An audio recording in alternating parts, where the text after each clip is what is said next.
Hello, everybody. Welcome back to the Abundant Wednesday. I'm Shelley Hagen, and I'm here with my business partner, Nina McNamara. And we're here with our friend, TJ Ainsborough, who is a fellow investor from Ontario. And we just thought we'd bring TJ on because TJ's got a great story about how he got started in real estate investing and how he's been very successful.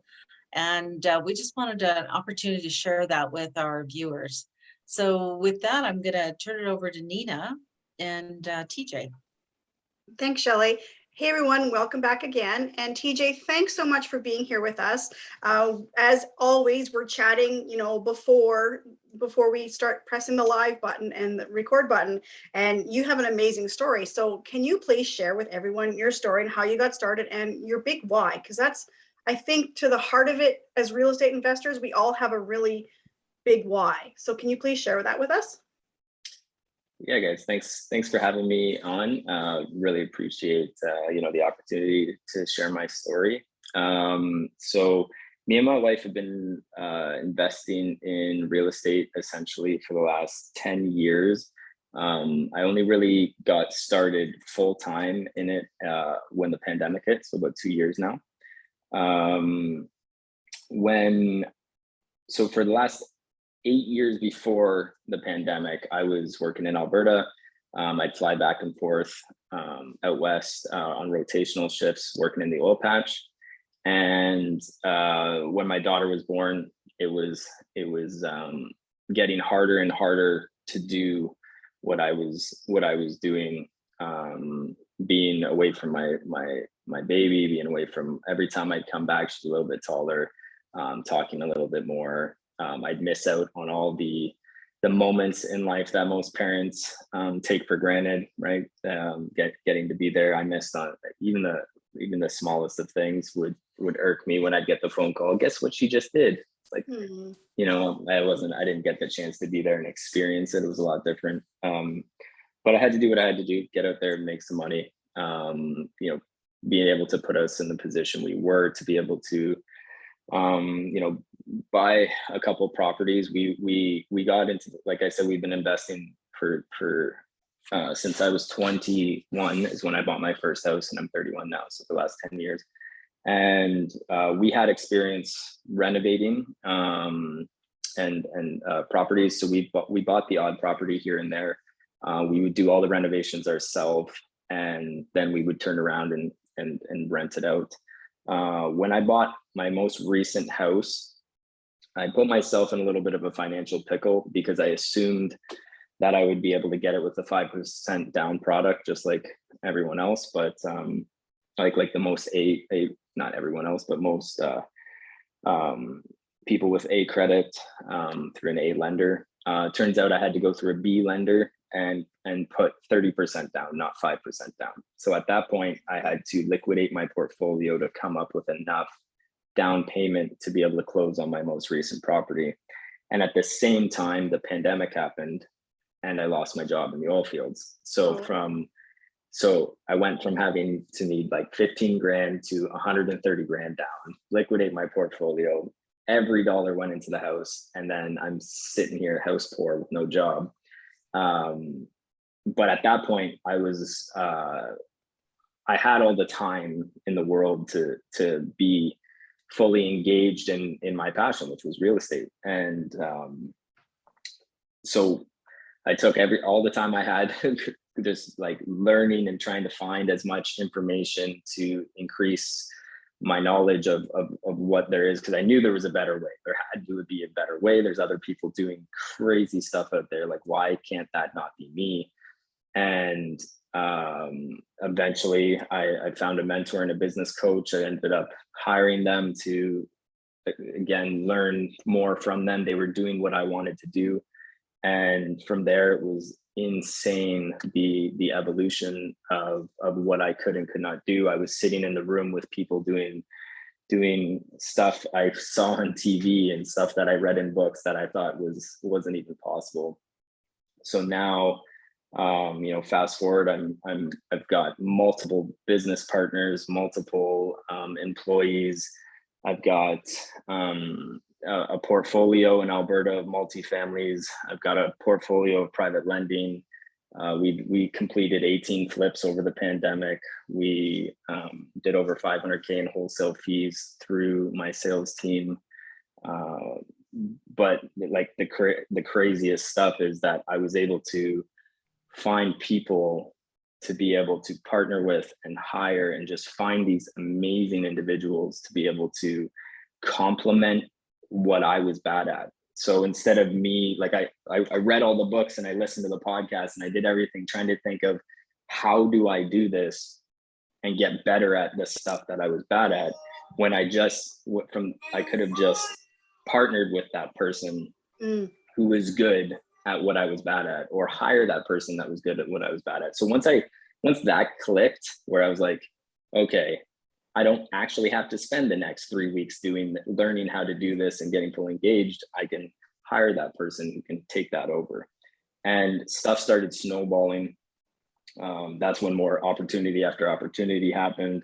I was having more conversations on a daily basis with more and more people and opportunities and money lenders and investors, and people started to get excited on my journey, and the snowball just kept going and going, and it led into, you know, everything that we're doing now. And like, we're super excited to announce that in the next 45, 60 days, our fund's going to be live, and we already have 25 million in soft commitments already raised for that real estate fund when it comes out. And none of this was even in my mind 2 years ago as a possibility. And this is just a start. We haven't even started the fund. This is just soft commitments. Like, we're ready to go when you're ready to go. It's going to be even crazier how big that snowball is going to go once this gets up and running. But yeah, that's to kind of Cole's notes the last 2 years. That's kind of what it's been. But yeah. That's fabulous. I love that. And I love the Amazing. fact that you grew in the pandemic, when a lot of people were like, oh, woe is me, this is terrible. You took it and you ran with it. You're like, okay, I need to make this change. I need to adapt. And you grew and you learned, which is remarkable, because a lot of people would have just turtled, right? So that is great. It was the opportunity where like, I had this chance to just pick up the phone and actually connect with people that I never had the opportunity to before. I literally had a spreadsheet on my computer of everybody's names, the conversations I had. So I didn't forget, because I was talking to so many people. I didn't want to get it mixed up, right? So I would take notes of, okay, so this is what we were talking about. This is what they're working on. This is how I can help them. A big thing was trying to give value to these people from what I was good at. And, you know, I looked at the situation, and what I was good at was I knew Simcoe County in and out. I knew how to invest in my area, and I started just becoming that persona essentially, and trying to give back to the community. Hey, I can help you. I can help you. And then essentially stuff started coming my way, almost like that like the karma effect, right? That's exactly it. Plant those karmic seeds and you'll get everything back. I think that's amazing. The other thing I really like that you touched on is you grew exponentially when you grew your network and you grew your teams. That's amazing, because that's one of the bases that I tell every new investor is, and that's something that happened to me when I first started. I'm like, I'm going to do this all on my own. And you can't. You can only grow so much as the people you surround yourself with. So can you please explain the process that you used to build your team? Like, was there a process, or did you just get out there? What did you do? Yeah, I think so one of the businesses that I started during the pandemic was I started a franchise called Hawk Stars in Wasaga Beach. It's a buy and sell and trade store. And when I bought that business, I was the employee. Like, I was the one doing everything. And I realized very quickly that it couldn't be me. Like, my time is more valuable working on the business than in the business. So obviously a lot of this came from my business coaches and my mentors, because at the time I was just working day in and day out. But then when I get on a call with them, they're like, this is what you need to do. So then I made the ads. I hired. I found them. I actually stumbled across the most amazing partner in the world that just literally just walked right into my store and introduced herself, which was kind of like one of those meant to be situations. But The idea of hiring and getting more people, I understood it a lot more because I was in it. I was looking at the business, like I can't be the one dealing with the customers. I can't be the one going to the bank. I can't be the one doing this. And when I started hiring, it was funny because at first I was like, I can't afford this. And then what I realized is, I raised a little bit of extra capital and I put the money into the employees, just like a tech startup would. A tech startup would raise a ton of money before even releasing their product. I had to wrap my brain around that. Like, I'm not making any money. Why would I hire? When I got that first employee and I was able to buy back my time, I was able to work on the bigger things. So I was able to do sales and marketing and find more employees and build up the business and get more traffic through the door and start working on the brand itself, as opposed to dealing with the one-on-one customer. And I was able to take this kind of methodology and put it into my other businesses. So my real estate, instead of me going to each door and trying to talk to the seller and doing all this, I started hiring a sales team. I had a sales team shadow me as I was on the phone. You're sitting here, going to listen to me talk, and I'm going to teach you, and I'll be your mentor and teach them. And then from there, I had a sales team, and then I had more and more. And the more people I had, the more got done. Instead of me being able to talk to 5 sellers or 10 sellers in a day, I now have 3 people each talking to 10 sellers a day. So now I'm talking to 30 sellers a day. And then from there, it just kept expanding and expanding. So the idea of, oh no, I can't afford this employee, is foolish. You should break it down to almost a mathematical equation. What does one person equal to my business if I can bring that person in? And how much time do you buy back? What I find a lot of business owners don't value what their time is worth. What are you worth an hour? And are you worth $20 an hour? Are you worth $25 an hour? And every time when I say this number, how does it make you feel inside? When I say you're doing a $15 an hour minimum wage job, are you worth that?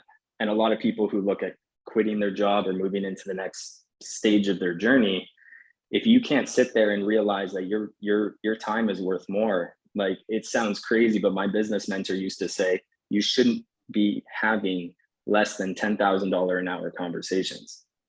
Your time is worth $10,000 an hour. If you're not moving the needle in any way, that you shouldn't be the one having that conversation. You should hire somebody to take over that conversation. And that's an extreme example, but it was a good way to look at it. Like, so when I break down the simplest of tasks in a day, is that worth my time to do right now? Like cutting the lawn, for instance, like I'm going to hire a company to come do my lawn now, not because I don't enjoy it, not because it's below me, but that hour and a half, 2 hours it's going to take me to cut my lawn, I need to work on my business for those 2 hours. And my time is worth more than it's going to cost me to hire the company to come and do it. Absolutely. Exactly. Absolutely. Hallelujah.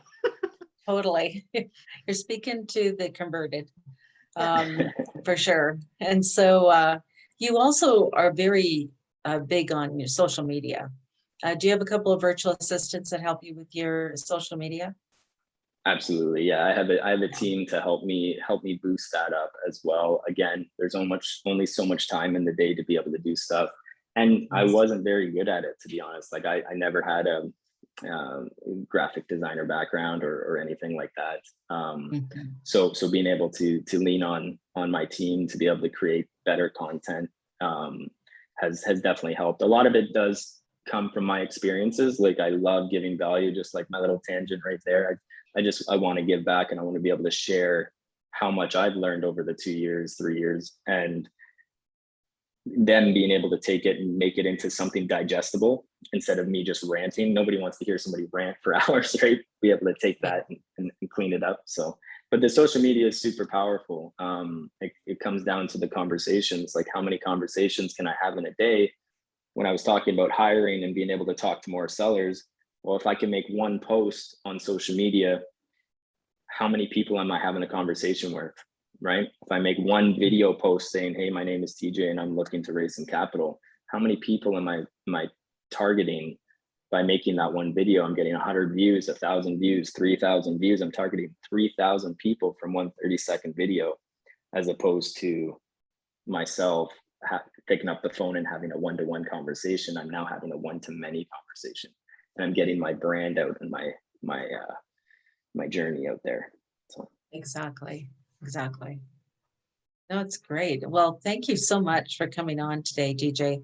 You're just such an inspiration for people who are looking to get started, and great experience and a great message to give everybody today. You gave us a lot of really good things to think about as far as growing and scaling up your business, and how you can, be more focused on working in the business, not on the business.